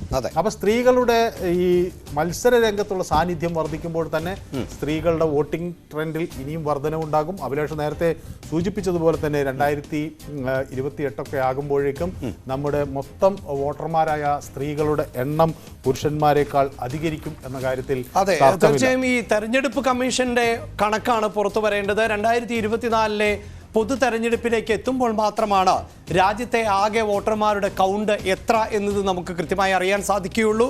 അതോടൊപ്പം ഒരു ശരാശരി കണക്ക് വരുമ്പോൾ തന്നെ 49%-ലധികം സ്ത്രീകളാകും എന്ന് പറയുന്നുണ്ട്. എന്തായാലും ഈ 2024 പുരുഷന്മാർ തന്നെയായിരിക്കും സ്ത്രീ വോട്ടർമാരെക്കാൾ കൂടുതൽ എന്നാണ് നമുക്ക് ഇപ്പോഴത്തെ ഡേറ്റകളെ ആധാരമാക്കി പറയാൻ സാധിക്കും. നമ്മുടെ ഇപ്പോഴത്തെ ഒരു പ്രൊജക്ഷൻ, നമ്മളിപ്പോൾ ഇന്ത്യ ഇപ്പൊ പ്രധാനമന്ത്രിയായാലും കേന്ദ്ര സർക്കാർ ആയാലും 2047 എന്നത് ഒരു വലിയ മൈൽ സ്റ്റോൺ ആയി വെച്ചുകൊണ്ടാണ്, അവിടെയാണ് നമ്മുടെ ഒരു രാജ്യം വികസിതമാകുന്നു എന്നൊരു സങ്കല്പമുണ്ട്. അത് വികസിതമാകുമോ ഇല്ലയോ എന്നുള്ള ചർച്ചകൾ സാമ്പത്തിക ശാസ്ത്രജ്ഞന്മാർക്കിടയിൽ വലിയ ശക്തമായി നടക്കുന്നുണ്ട്. പക്ഷേ ഏതായാലും 2047 ആകുമ്പോഴേക്കും ഈ ഇപ്പോഴത്തെ ഒരു പ്രൊജക്ഷൻ അനുസരിച്ചുള്ള കണക്ക് പറയുന്നത് ആ വോട്ടർമാർ, സ്ത്രീകളുടെ വോട്ടർമാർ എന്നത്, ആ സ്ത്രീ വോട്ടർമാർ എന്നത് 55% ആവുകയും പുരുഷന്മാരായ വോട്ടർമാർ 45%-ലേക്ക് താഴുകയും ചെയ്യും എന്നതാണ്.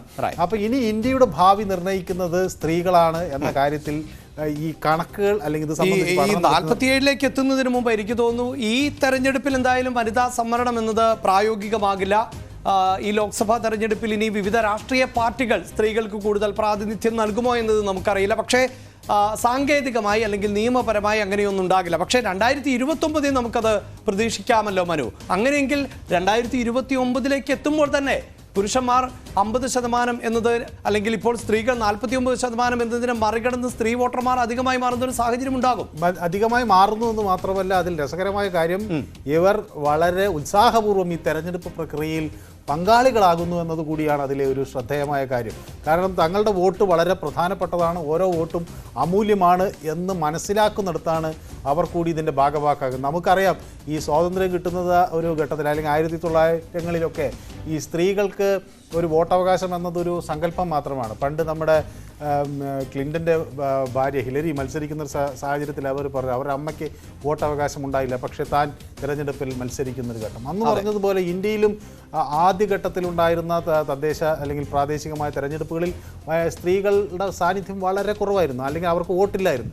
പിന്നീട് വന്നത് കരമടയ്ക്കുന്ന സ്ത്രീകൾക്ക് വോട്ട് ചെയ്യാം എന്ന തരത്തിലൊക്കെയാണ് വന്നത്. ഏതായാലും ഇന്ത്യ സ്വതന്ത്രമാകുന്നതോടുകൂടി അഡൽട്ട് ഫ്രാഞ്ചൈസ് എന്ന ഒരു കാഴ്ചപ്പാട്, അതായത് പ്രായപൂർത്തിയായ എല്ലാവർക്കും വോട്ട് ചെയ്യാം എന്ന നിലപാടിലേക്ക് നമ്മൾ എത്തുന്നു. ആ പ്രായപൂർത്തിയായവർക്കെല്ലാം വോട്ട് ചെയ്യാം എന്ന് പറയുമ്പോൾ തന്നെ സ്ത്രീകളുടെ മത്സര രംഗത്ത് അവർ വളരെ കുറവായിരുന്നു എന്ന് നമുക്ക് കാണാൻ കഴിയും.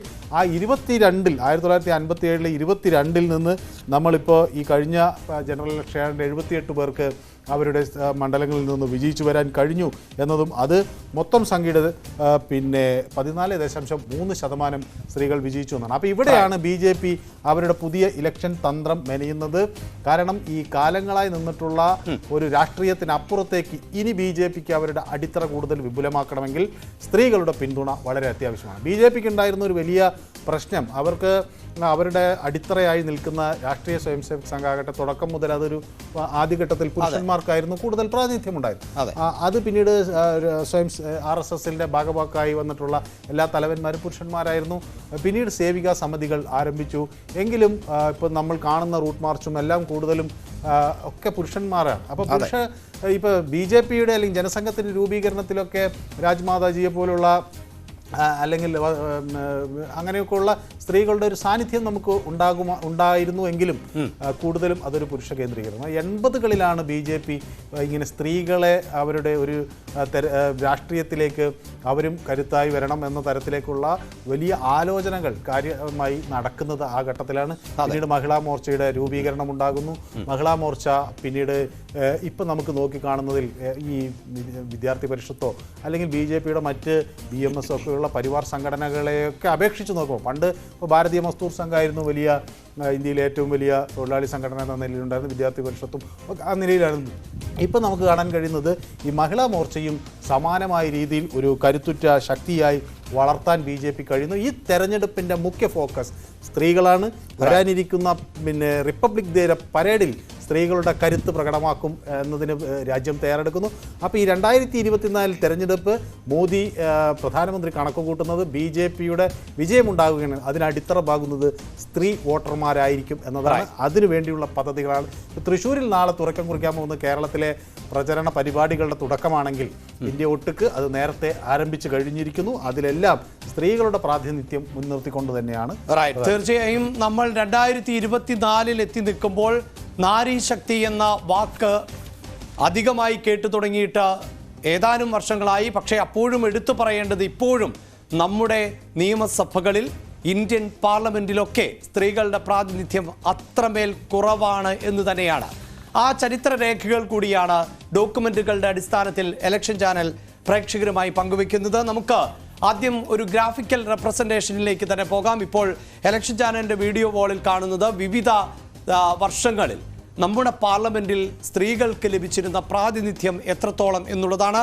ഫുൾ സ്ക്രീനിലേക്ക് വരുമ്പോൾ പ്രേക്ഷകർക്ക് എളുപ്പത്തിൽ മനസ്സിലാക്കാൻ വേണ്ടി പറയുന്നത് മഞ്ഞ നിറത്തിൽ കാണുന്നത് അത്രയും പുരുഷന്മാർ ആണ് എന്നുള്ളതാണ്. അതിൽ നിന്ന് തന്നെ വായിച്ചെടുക്കാം എത്രത്തോളം സ്ത്രീകൾക്ക് ഇടം ഉണ്ടായിരുന്നു നമ്മുടെ നിയമനിർമ്മാണ സഭകളിൽ, അതോടൊപ്പം തന്നെ പാർലമെന്റിൽ എന്നതാണ്. മനു, ഈ ദൃശ്യങ്ങൾ, ഈ ഗ്രാഫ് അതാണ് വ്യക്തമാക്കുന്നത്. അതിപ്പോൾ ഈ അടുത്ത കാലത്തേക്ക് എത്തുമ്പോൾ പോലും വലിയ മാറ്റമൊന്നുമില്ല എന്നത് കൂടിയാണ് എടുത്തു പറയേണ്ടത്. അതെ, അത് ഞാൻ നേരത്തെ സൂചിപ്പിച്ചതുപോലെ 494 പേരുണ്ടായിരുന്നിടത്ത് 22 സ്ത്രീകളാകുമ്പോൾ അത് പിന്നെ 1962 ആകുമ്പോൾ അത് 31 ഉയരുന്നു. പിന്നെ 520 1967 520 സീറ്റുകളിലേക്കാണ് പിന്നെ പാർലമെൻറ്റിൽ അന്ന് ലോക്സഭയിലേക്ക് മത്സരമുണ്ടായത്. അതിൽ 29 ഇടത്താണ് സ്ത്രീകൾക്ക് ജയിക്കാൻ കഴിഞ്ഞത്. 71 അത് 21 കുറയുകയും 77 ആകുമ്പോഴേക്കും അത് 19 കുറയുകയും ചെയ്യുന്ന ഒരു സാഹചര്യം. അതായത് നമ്മുടെ അടിയന്തരാവസ്ഥയൊക്കെ കഴിഞ്ഞുള്ള തെരഞ്ഞെടുപ്പിൽ സ്ത്രീകളുടെ പാർട്ടിസിപ്പേഷൻ എന്ന് പറയുന്നത് വളരെ കുറവാകുകയും ചെയ്യുന്നു. ഇതിൽ ഈ കോൺഗ്രസ് പിന്നെ ആദ്യഘട്ടങ്ങളിലെല്ലാം സ്ത്രീകൾക്ക് വലിയ പ്രാതിനിധ്യം നൽകിയിട്ടുണ്ട് എന്ന് നമുക്ക് കാണാൻ കഴിയും. ഒരുപക്ഷെ ആദ്യത്തെ പ്രധാനമന്ത്രി, ആദ്യത്തെ പ്രസിഡന്റ് ഒക്കെ സ്ത്രീകളെ ആക്കുന്നതിൽ കോൺഗ്രസ് വിജയിക്കാൻ കഴിഞ്ഞു എന്നത് ഒരു കാര്യമാണ്. ഏതായാലും 1980 നമുക്കൊരു 28 അല്ലെങ്കിൽ ഒരു 30 സ്ത്രീകൾ 80 വരെയാണ്. 84 ആകുമ്പോഴേക്കും ഒരു 43 സീറ്റുകളിൽ സ്ത്രീകൾക്ക് വിജയിക്കാൻ കഴിയുന്നു എന്ന് വ്യക്തമാകുന്നു. പക്ഷേ പിന്നീട് ഈ 89 അത് വീണ്ടും 29 താഴുന്നെങ്കിലും പിന്നീട് ഈ ഒരു 40 മുകളിലേക്ക് ആളുകൾ, വനിതകൾ പാർലമെൻറ്റിൽ എത്തുന്നൊരു സാഹചര്യം നമുക്ക് പല ഘട്ടങ്ങളിൽ കാണാൻ കഴിയും. 96 അത് 40 ഉണ്ട്, 98 43 പക്ഷേ ഈ 2000 കടക്കുന്നതോടുകൂടി അത് 2004 ആകുമ്പോഴേക്കും അത് 40 മുകളിൽ കൺസിസ്റ്റൻ്റായി നിൽക്കുന്ന ഒരു സാഹചര്യം. 2009 ആകുമ്പോഴേക്കും അത് 50 മുകളിലേക്ക് പോകുന്നു. അതായത് UPA സർക്കാരിന്റെ കാലഘട്ടത്തിൽ അതെ 59 വരുന്നു. 2011 ആകുമ്പോഴേക്കും അത് 61 ഇപ്പോഴത് 78 ഒക്കെ പറയുന്ന ഒരു വലിയ നല്ല എടുത്തു പറയേണ്ടത് ഇപ്പോഴും അത് 78 എത്തിയിട്ടുള്ളൂ എന്നുള്ളതാണ്. ഇവിടെ മനു സൂചിപ്പിച്ച ഒരു പ്രധാനപ്പെട്ട കാര്യം എന്നത് ഇന്ത്യയുടെ സ്വാതന്ത്ര്യലബ്ധിക്ക് ശേഷമുള്ള പൊതു തെരഞ്ഞെടുപ്പുകളിൽ ലോക്സഭ, രാജ്യസഭാ സീറ്റുകളിലെ എണ്ണം സംബന്ധിച്ച് മാറ്റങ്ങൾ ഉണ്ടായിട്ടുണ്ട്. ഒരു പക്ഷേ അടുത്ത ലോക്സഭാ തെരഞ്ഞെടുപ്പിൽ മണ്ഡല പുനർനിർണയങ്ങൾ സംഭവിച്ചേക്കാം. ഇന്ത്യയുടെ ജനസംഖ്യ ഉൾപ്പെടെ കണക്കിലാക്കിക്കൊണ്ട് വിവിധ സംസ്ഥാനത്ത് നിന്ന് തെരഞ്ഞെടുക്കപ്പെടുന്ന എംപിമാരുടെ 2024 സൂചിപ്പിക്കുന്നത് അതിനുശേഷം നടക്കാൻ പോകുന്ന പൊതു തെരഞ്ഞെടുപ്പുകളിൽ എംപിമാരുടെ എണ്ണം, ലോക്സഭയിലേക്ക് എത്തുന്ന എംപിമാരുടെ എണ്ണത്തിൽ വർധനവ് ഉണ്ടാകാം. അങ്ങനെ കൂടുതൽ അംഗങ്ങൾ തെരഞ്ഞെടുക്കപ്പെടുന്ന സഭയിലേക്ക് ആകും 33% സ്ത്രീകൾ എത്തുക. അതോടുകൂടി തീർച്ചയായും ഈ കൗണ്ടുകളിൽ ഒക്കെ വലിയ മാറ്റം വരും. എന്തായാലും നമുക്ക് ഇപ്പോഴത്തെ ഒരു സാഹചര്യം എന്ത് എന്നതുകൂടിയാണ് അടുത്തതായി പരിശോധിക്കേണ്ടി വരുന്നത്. നിലവിൽ ലോക്സഭയിൽ മനു സൂചിപ്പിച്ചതുപോലെ 78 അംഗങ്ങൾ, രാജ്യസഭയിൽ 24 അംഗങ്ങൾ. അതായത് ഇന്ത്യയുടെ ചരിത്രത്തിൽ ഏറ്റവും കൂടുതൽ വനിതകൾ പാർലമെന്റിലുള്ളത് ഇപ്പോഴാണ് എന്ന് തന്നെ പറയാം, അല്ലേ മനു? അതെ, ഇപ്പം ഇത് എന്ന് പറയുന്നത് ഏതാണ്ട് 14.3% ആളുകളാണ് പിന്നെ ലോക്സഭയിൽ നമുക്കുള്ളത് വനിതകളായിട്ട്. അത് 2014 കൂടുതലാണ് എന്ന് നമുക്ക് മനസ്സിലാകും. ഏതായാലും ക്യാബിനറ്റ് മന്ത്രിമാരായി നമുക്ക് പിന്നെ സ്ത്രീകളുണ്ട്. ഇപ്പോൾ നമ്മുടെ സ്മൃതി ഇറാനി ആയാലും നിർമ്മല സീതാരാമനായാലും പ്രധാനപ്പെട്ട പോർട്ട്ഫോളിയോകൾ കൈകാര്യം ചെയ്തിരുന്നു. ഇപ്പോൾ സ്മൃതി ഇറാനി കുറച്ച് പുറകിലേക്ക് വന്നു. എന്നാലും നിർമ്മല സീതാരാമൻ സൈനിക കാര്യങ്ങൾ നോക്കുന്ന മന്ത്രി എന്ന നിലയിൽ, പ്രതിരോധ മന്ത്രിയായി അവർക്ക് നിൽക്കാൻ, ധനകാര്യമന്ത്രി എന്ന നിലയിൽ അവർ ഇപ്പോൾ പ്രവർത്തിക്കുന്നു. അങ്ങനെ ഇന്ത്യയുടെ അതായത് ഏറ്റവും പ്രധാനപ്പെട്ട വകുപ്പുകൾ സ്ത്രീകൾ കൈകാര്യം ചെയ്യുന്ന രീതിയിലേക്ക് കാര്യങ്ങൾ മാറിയിരിക്കുന്നു. പക്ഷെ അതിനൊക്കെ അപ്പുറത്തേക്ക് നമ്മൾ കാണേണ്ട ചില കാര്യങ്ങൾ ഉള്ളത്. ഇപ്പോൾ ഇന്ത്യയിലെ പിന്നെ ഇന്ത്യൻ നേവിയിലെ യുദ്ധക്കപ്പൽ ആദ്യമായി ക്യാപ്റ്റൻ ചെയ്യുന്ന തരത്തിലേക്ക് സ്ത്രീകൾ എത്തുന്നു. അപ്പോൾ പെരേന ദിയോസ്തലെ എന്ന് പറയുന്ന ഇന്ത്യൻ നേവൽ ഉദ്യോഗസ്ഥ ഒരു യുദ്ധക്കപ്പൽ ഒരു സ്ത്രീക്ക് നയിക്കാൻ കഴിയും എന്ന് തെളിയിക്കുകയാണ്. അതേപോലെ തന്നെ ഇപ്പോൾ നമ്മുടെ പിന്നെ സൈനിക രംഗത്ത് ഇന്ത്യൻ എയർഫോഴ്സിൽ ഷലീസ ദാമി അവിടെ പിന്നെ ഒരു ഫൈറ്റർ പിന്നെ കമാൻഡർ എന്ന നിലയിലേക്ക് ഫസ്റ്റ് ഈ വിമൻ ഓഫീസർ ഈ ഫ്രണ്ട് ലൈൻ കോമ്പാക്ട് യൂണിറ്റിൻ്റെ നേതൃത്വം ഏറ്റെടുക്കാൻ കഴിയുന്ന ഒരു IAF ഓഫീസറായി, ഇന്ത്യൻ എയർഫോഴ്സിൻ്റെ ഓഫീസറായി അവർ വരുന്നു എന്നതാണ്. അപ്പോൾ ഇതൊക്കെ അതായത് ഏറ്റവും റിസ്ക് ഉള്ള അല്ലെങ്കിൽ ഏറ്റവും പ്രധാനപ്പെട്ട ഒരു വിഭാഗം എന്നത് സൈനിക വിഭാഗമാണ്. ആ സേനാ വിഭാഗത്തിന്റെ തലപ്പത്തേക്കടക്കം സ്ത്രീകൾ കടന്നു വരുന്ന സേനാ വിഭാഗങ്ങളെ സ്ത്രീകൾ നയിക്കുന്ന ഒരു സാഹചര്യം ഇപ്പോഴുണ്ട്. അതെ, സാധാരണഗതിയിൽ നമുക്കിപ്പോൾ സൈന്യത്തിൽ സേവനം അനുഷ്ഠിക്കുക എന്ന് പറയുമ്പോൾ സ്ത്രീകൾ ഒന്നില്ലെങ്കിൽ സിഗ്നൽസിലോ അല്ലെങ്കിൽ പിന്നെ അവരെ ഒരു ഓർണമെൻ്റൽ എന്ന നിലയിൽ ഒരു എന്തെങ്കിലും പൊസിഷൻസ് നൽകുക എന്നതിനപ്പുറത്തേക്ക് ഡോക്ടർമാരായോ നഴ്സുമാരായോ അങ്ങനെയുള്ള സേവനങ്ങൾ അവരോട് ഉപയോഗിക്കുക, അല്ലെങ്കിൽ പരേഡിനോ മറ്റോ ഉപയോഗിക്കുക എന്നുള്ളതിനപ്പുറത്തേക്ക് അവരെ ഇപ്പോൾ ഫൈറ്റർ കോമ്പാക്ട് യൂണിറ്റുകളുടെ നേതൃത്വം കൊടുക്കുക, അല്ലെങ്കിൽ വാർഷിപ്സ് അവർ നയിക്കുക എന്നൊക്കെ പറയുന്നത് ഒരുപക്ഷെ പരേഡിൽ നമ്മളിപ്പോൾ സ്ത്രീകൾ ഇന്ത്യയിലെ പല കണ്ടിജൻസിനെ നയിച്ചുകൊണ്ട് പോകുന്ന ദൃശ്യങ്ങളൊക്കെ നമ്മൾ കണ്ടിട്ടുണ്ട്. അത് കുറെ കൂടി ഓർണമെൻ്റൽ ആയിട്ടുള്ള ഒരു റോളാണ്.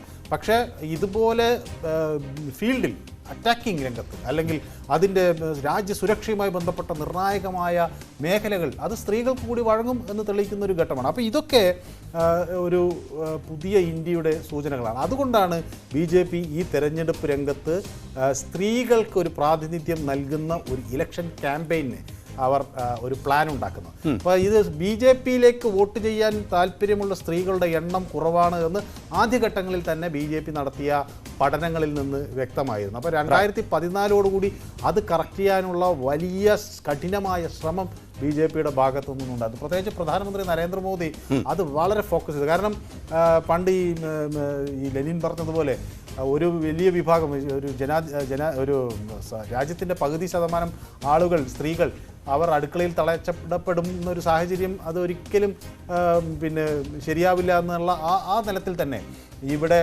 ഈ വരാനിരിക്കുന്ന ഈ നാരീ ശക്തി എന്ന് അദ്ദേഹം ഉപയോഗിക്കുന്നത് പെൺകരുത്തിൻ്റെ അതിൻ്റെ രാഷ്ട്രീയം അദ്ദേഹം നേരത്തെ തന്നെ മനസ്സിലാക്കിയിരുന്നു എന്നതാണ്. അതിനനുസരിച്ചുള്ള പദ്ധതികൾ വളരെ പ്രബലമായി മുന്നോട്ട് നയിക്കുകയും ചെയ്യുന്നു. അപ്പോൾ ഇത് ഒരു ബൂസ്റ്റായി ഈ വരാനിരിക്കുന്ന തെരഞ്ഞെടുപ്പിൽ പ്രധാനമന്ത്രിക്ക് ഒരു നേട്ടമാകും. ഒരു പക്ഷേ ഇത് നേരത്തെ ഞാൻ സൂചിപ്പിച്ച പോലെ ഇതിൻ്റെ ഒരു അടിത്തറ ഈ BJP വോട്ട് ബേസിൻ്റെ ഒരു വലിയ അടിത്തറ സ്ത്രീകളായിരിക്കും. കഴിഞ്ഞ 5 തെരഞ്ഞെടുപ്പുകളിലും നമുക്ക് കാണാൻ കഴിഞ്ഞത് BJPക്ക് അനുകൂലമായി സ്ത്രീകളുടെ വോട്ടിംഗ് പെർസെൻറ്റേജ് കൂടി എന്നുള്ള പഠനങ്ങൾ തന്നെ. ശരി, നമുക്ക് തീർച്ചയായും നേരത്തെ സൂചിപ്പിച്ചത് തന്നെയാണ്. അതായത് സ്വാതന്ത്ര്യലബ്ധിക്ക് ശേഷമുള്ള തെരഞ്ഞെടുപ്പുകൾ പരിശോധിച്ചാൽ സ്ത്രീകൾക്ക് അധിക ഇടം ലഭിച്ചിരുന്നില്ല എന്നത് വ്യക്തമാകും. അവിടെ ചില കാര്യങ്ങൾ പ്രേക്ഷകരുമായി ചേർത്ത് വെക്കേണ്ടതുണ്ട്. സ്വാതന്ത്ര്യം ലഭിച്ച സാഹചര്യമാണ്. ഇന്ത്യയെപ്പോലൊരു രാജ്യം, അതായത് ബ്രിട്ടീഷ് സാമ്രാജ്യത്തിൻ്റെ ഒരു കോളനി എന്ന നിലയിൽ പ്രവർത്തിച്ചിരുന്ന രാജ്യമാണ്. അവിടെ നിന്ന് സാമ്പത്തികമായി, സാമൂഹികമായി, വിദ്യാഭ്യാസപരമായൊക്കെ ഉയർച്ചയിലേക്ക് രാജ്യം മുന്നിടുന്ന ഘട്ടത്തിൽ സ്ത്രീകൾ പിന്നിലായിരുന്നു. അത് സ്വാഭാവികമായി ഉണ്ടാകുന്ന ഒരു ചരിത്രപരമായ ഇന്നലെകൾ ആണ്. എന്നാൽ അതിനുശേഷം നമ്മുടെ രാജ്യത്ത് സ്ത്രീകൾ മുൻനിരയിലേക്ക് വളരെ പെട്ടെന്ന് കടന്നു വന്നു എന്നതാണ് ഇപ്പോൾ നമുക്ക് മനസ്സിലാക്കാൻ സാധിക്കുന്നത്. എന്തായാലും ഡേറ്റകൾ പരിശോധിക്കുമ്പോൾ 1951 ലോക്സഭാ തെരഞ്ഞെടുപ്പിൽ ആ ഘട്ടത്തിൽ 22 വനിതാ MP-മാർ മാത്രമാണ് നമുക്ക് ഉണ്ടായിരുന്നത് എങ്കിൽ അത് 2014 എത്തിയപ്പോൾ 66 വനിതാ MP-മാർ എന്ന നിലയിലേക്ക് ഉയരുന്നു. ഇപ്പോൾ അത് 78 വനിതാ MP-മാർ എന്ന നിലയിലേക്കും മാറിയിരിക്കുകയാണ്. ഈ നിലയിൽ ആണ് സ്ത്രീകൾ മുന്നേറ്റം നടത്തുന്നത്. അത് സ്വാഭാവികമായും അവർക്ക് സാമൂഹികമായ ഇടപെടലിന് കൂടുതൽ അവസരം ലഭിക്കുന്നതുകൊണ്ട്, വിദ്യാഭ്യാസപരമായി അവർക്ക് അവസരം ലഭിക്കുന്നത് കൊണ്ടാണ് എന്ന് വളരെ വ്യക്തമാക്കി മനസ്സിലാക്കാൻ സാധിക്കും. അടുത്ത ഡേറ്റയിലേക്ക് കൂടി വളരെ പെട്ടെന്ന് നമുക്ക് പോകാൻ സാധിക്കും. അതായത് സ്ത്രീ വോട്ടർമാരുടെ ശതമാനം. ഇതാണ് മനു ഭരത് സൂചിപ്പിച്ചതിൽ ഏറ്റവും പ്രധാനപ്പെട്ട ഡേറ്റ എന്നത്. 2014 തെരഞ്ഞെടുപ്പിൽ സ്ത്രീ വോട്ടർമാരിൽ 65% പേരും വോട്ട് രേഖപ്പെടുത്തി എന്നുള്ളതാണ്. 65% സ്ത്രീ വോട്ടർമാരും പോളിംഗ് ബൂത്തിലേക്ക് എത്തി എന്നതാണ്. ഇന്ത്യയെപ്പോലൊരു രാജ്യത്ത് ജനാധിപത്യ പ്രക്രിയയിൽ സ്ത്രീകൾ എത്രത്തോളം സജീവമായി പങ്കെടുക്കുന്നു എന്നത് അടയാളപ്പെടുത്തുന്നത്. അത് 2019 എത്തുമ്പോൾ 67.18% സ്ത്രീ വോട്ടർമാരും പോളിംഗ് ബൂത്തിൽ എത്തി എന്നുള്ളതാണ്. നമുക്കറിയാം, സാധാരണ ഒരു തെരഞ്ഞെടുപ്പ് നടക്കുമ്പോൾ 70% എന്നൊക്കെ പറഞ്ഞാൽ അതൊരു മികച്ച പോളിംഗ് എന്നാണ് രാഷ്ട്രീയ പാർട്ടികൾ ഉൾപ്പെടെ വിലയിരുത്തുന്നത്. കാരണം ഈ വോട്ടർമാരിൽ അധികവും പോളിംഗ് ബൂത്തിലേക്ക് എത്തി, അല്ലെങ്കിൽ വലിയൊരു ശതമാനവും എത്തി എന്നുള്ളതാണ് ആ കണക്ക് നോക്കുമ്പോഴാണ് അതിൽ തന്നെ സ്ത്രീകൾ മുന്നിട്ട് നിൽക്കുന്നു. സ്ത്രീകൾ വോട്ടർമാർ വളരെ ആവേശത്തോടു കൂടി തെരഞ്ഞെടുപ്പിനെ നോക്കിക്കാണുന്നു എന്ന് മനസ്സിലാക്കുന്നത്. ആ മാറ്റമാണല്ലോ BJPയെ സംബന്ധിച്ചിടത്തോളം പ്രധാനപ്പെട്ട നിരീക്ഷണങ്ങളാക്കി മാറ്റുന്നത്. ഈ ഡേറ്റകളെ ഉദ്ധരിച്ചുകൊണ്ടായിരിക്കുമല്ലോ ഈ സ്ത്രീകളിലേക്ക് കൂടുതലായി BJP ഫോക്കസ് ചെയ്യുന്നത്. മനു, അതെ, ഈ 2019 ഇപ്പോൾ നമുക്ക് സ്ക്രീനിൽ കാണാമല്ലോ 67.18% സ്ത്രീകൾ വോട്ട് ചെയ്യുന്നു. ഇത് പുരുഷന്മാരെക്കാൾ കൂടുതലാണ്. നമ്മുടെ ആ 2019 പുരുഷന്മാർ വോട്ട് ചെയ്ത് 67.01% പുരുഷന്മാരാണ് വോട്ട് ചെയ്തത്. അപ്പോൾ ആ തെരഞ്ഞെടുപ്പിൽ സ്ത്രീകളാണ് പുരുഷന്മാരെക്കാൾ കൂടുതൽ വോട്ട് ശതമാനം ഉള്ളത്. അതുപോലെ തന്നെ ഈ 2019 ശേഷം അവരുടെ വോട്ടർമാരുടെ ശതമാനം ഏതാണ്ട് 5% സ്ത്രീകൾക്കിടയിൽ വോട്ടർമാരുടെ ഇത് വർദ്ധിക്കുകയും ചെയ്തിട്ടുണ്ട് എന്ന് വ്യക്തമാകുന്നു. അതേസമയം കഴിഞ്ഞ 3 വർഷത്തിലെ പുരുഷന്മാരുടെ വോട്ട് ശതമാനം എന്ന് പറയുന്നത് അവർ 3.6% വളർന്നു എന്നതാണ് പറയുന്നത്. അപ്പോൾ ഏതാണ്ട് നമുക്ക് ഇപ്പോൾ ഇന്ത്യയിൽ 95.1% അല്ലെങ്കിൽ 95 കോടി 1 ലക്ഷം വോട്ടർമാർ ഉണ്ട് എന്നതാണ് നമ്മൾ കണക്കാക്കുന്നത്. അപ്പോൾ ഇത് 3 വർഷത്തിന് മുമ്പ് 91.2 കോടി വോട്ടർമാരുണ്ടായിരുന്നു. അപ്പോൾ അവിടുന്ന് 4 കോടി അധികം വോട്ടർമാർ നമുക്ക് ഉണ്ടായിട്ടുണ്ട്. ഇതിൽ 46.1 കോടി, അതായത് 46 കോടി 1 ലക്ഷം വോട്ടർമാർ സ്ത്രീകളാകുന്നു. അതേപോലെ തന്നെ അത് ഇപ്പോൾ 2019 അത് 43.8 അപ്പോൾ അവിടെ നിന്ന് വലിയ ഒരു വളർച്ച വനിതാ വോട്ടർമാരുടെ ഇടയിൽ കാണുന്നു. അതുപോലെ തന്നെ പുരുഷ വോട്ടർമാരിനേക്കാൾ കൂടുതൽ സ്ത്രീ വോട്ടർമാരുടെ വളർച്ച എന്നത് നമുക്കിതിൽ കണക്കാക്കാനും കഴിയുന്നുണ്ട്. അപ്പോൾ ഈ കണക്കനുസരിച്ചാണ് 2029 സ്ത്രീകളുടെ വോട്ടർമാർ എന്ന് പറയുന്നത് പിന്നെ പുരുഷന്മാരെക്കാൾ കൂടുന്ന അല്ലെങ്കിൽ അതിനോട് സാമ്യമാവുകയും 2047 പൂർണ്ണമായും സ്ത്രീകൾക്ക് പുരുഷന്മാരെക്കാൾ കൂടുതൽ ശക്തമായ ആധിപത്യം അംഗങ്ങൾ അല്ലെങ്കിൽ വോട്ടർമാർ എന്ന നിലയിൽ അവർക്ക് പൂർണ്ണമായും പോളിംഗ് ബൂത്തിൽ ആധിപത്യം എന്ന് വേണമെങ്കിൽ നമുക്ക് പറയാൻ കഴിയും. ഒരു ജനാധിപത്യ രാജ്യത്ത് ജനങ്ങൾ വോട്ടിലൂടെയാണ് ജനപ്രതിനിധികളെ തെരഞ്ഞെടുക്കുന്നത്. അതുകൊണ്ട് തന്നെ ഇത്തരം ഡേറ്റകൾ വളരെ പ്രധാനപ്പെട്ടതാണ്.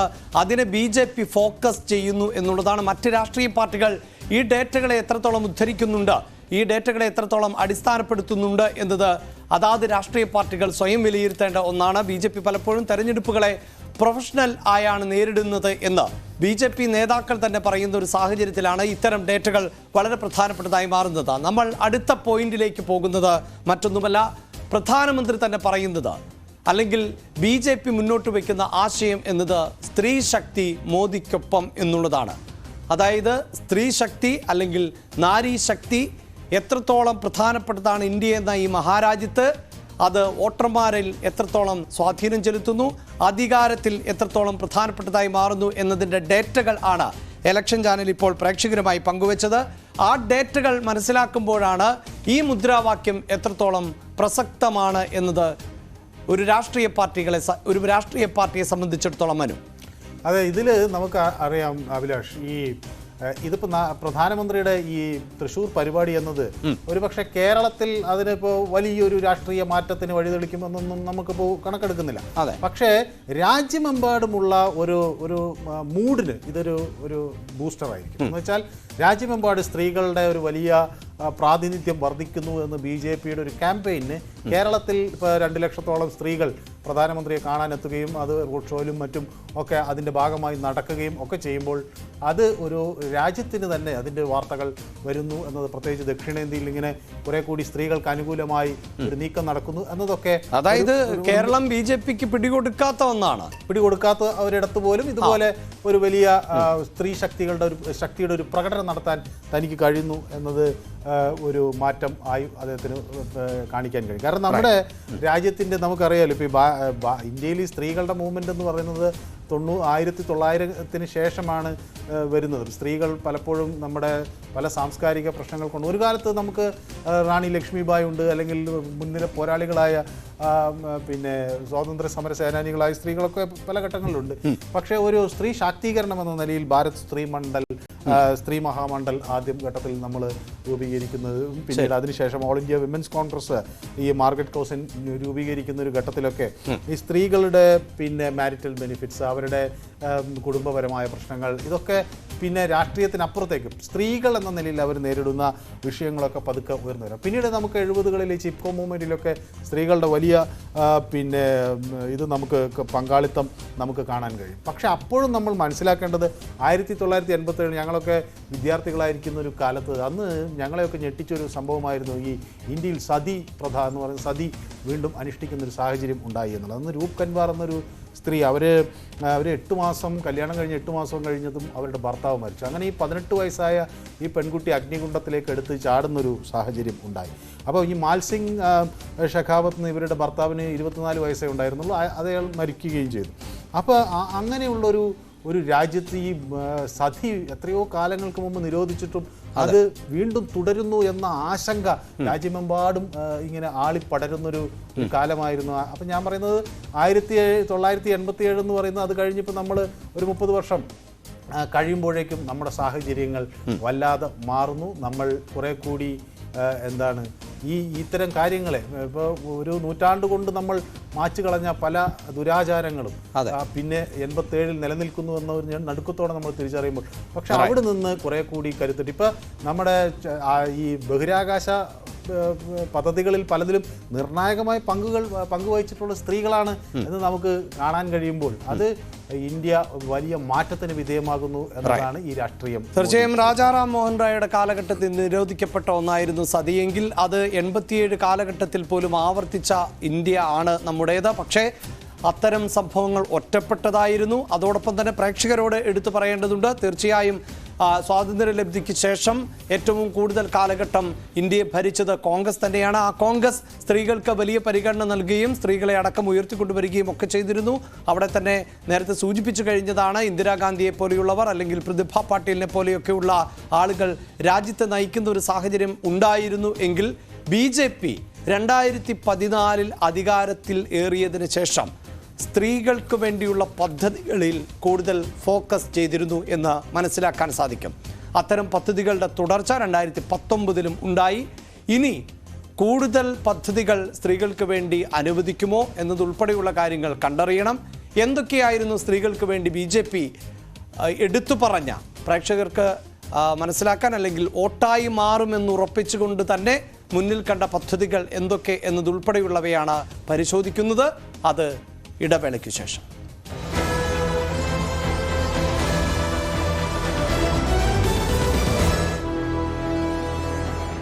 മിക്കവാറും എന്ന കാര്യം